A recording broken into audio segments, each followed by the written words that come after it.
श्री सीताराम शिखावस्थी के चैनल में आप सभी का स्वागत है। मैं हूं शिखावस्थी। आज इस वीडियो में हम सभी लोग कार्तिक मास महात्म कथा अध्याय 5 को सुनेंगे और इस अध्याय में नारद जी कार्तिक मास के नियमों का वर्णन करते हैं कि किस प्रकार से और कौन-कौन से नियमों का पालन कार्तिक मास में करना चाहिए।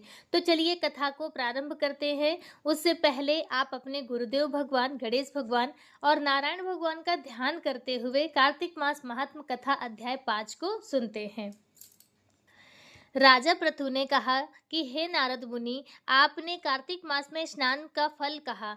अब आप हमें इस महीने में विधिवत स्नान करने की विधि और नियम और उद्यापन की विधि मुझे बतलाइए। देवर्षि नारद बोले, हे राजन, आप भगवान विष्णु के अंश से उत्पन्न हुए हैं, अतः यह बात आपको बहुत ही अच्छी तरह से मालूम है। फिर भी मैं आपको यथोचित विधान बतलाता हूँ, ध्यान से सुनिए। आश्विन मास में शुक्ल पक्ष की एकादशी से कार्तिक के व्रत करने चाहिए और सुबह सवेरे आप ब्रह्म मुहूर्त में उठकर अपने दैनिक कार्यों से निवृत्त होकर फिर मुख शुद्धि अपनी करनी चाहिए। मुख शुद्धि के लिए दातून का प्रयोग जरूर करना चाहिए। जो भी व्यक्ति दातून का प्रयोग नहीं करता है तो उसके जो भी मंत्र इत्यादि होते हैं वह निष्फल हो जाते हैं।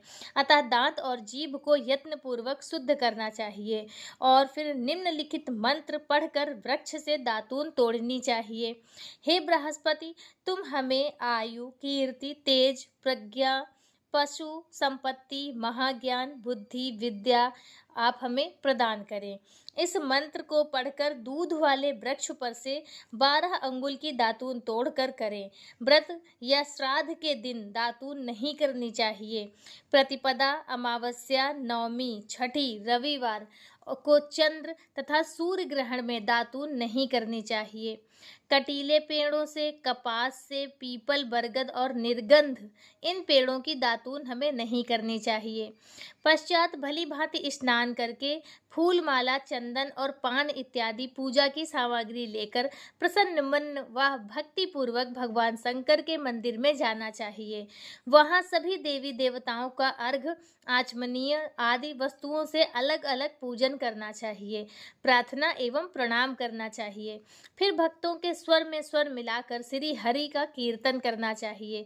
मंदिर में जो गायक भगवान श्री हरि का कीर्तन करने आए हो, माला, चंदन, तांबूल आदि से उनका भी पूजन करना चाहिए, क्योंकि देव स्थानों में भगवत कीर्तन करने वाले साक्षात भगवान विष्णु की ही मूर्ति होते हैं।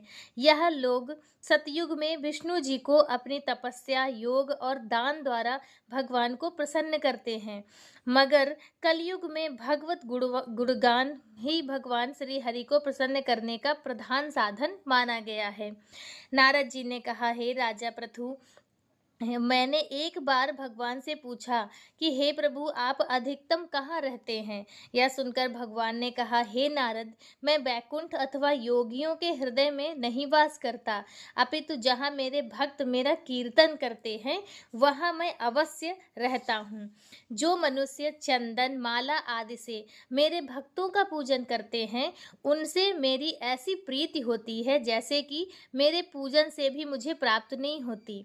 शीश, धतूरा, गिरजा, चमेली, केसर और कंदार तथा कटहल के फूलों व अक्षतों से भगवान विष्णु की पूजा नहीं करनी चाहिए। अड़हल, कंद, गिरीश, जूही, मालती और केवड़ा के पुष्पों से भगवान शंकर की पूजा नहीं करनी चाहिए। लक्ष्मी के इच्छुक पुरुषों को तुलसी पत्र से सूर्य नारायण की पूजा नहीं करनी चाहिए। जिन देवताओं की पूजा में जो फूल निर्दिष्ट हैं उन्हीं से उनका पूजन करें। पूजन समाप्त करने के पश्चात भगवान से क्षमा प्रार्थना करें। किस प्रकार से क्षमा प्रार्थना करनी है? हे सुरेश्वर, हे देव, मेरे पास न मंत्र है न क्रिया है, मैं भक्ति से भी हीन हूँ।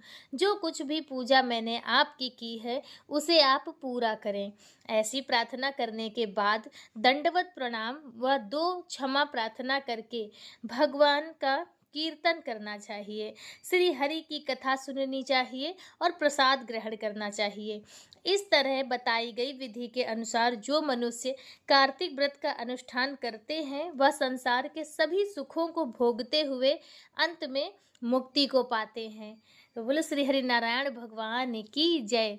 तो आज का अध्याय पूर्ण हुआ। आगे की कथा आगे के अध्यायों में सुनेंगे। तब तक के लिए श्री सीताराम।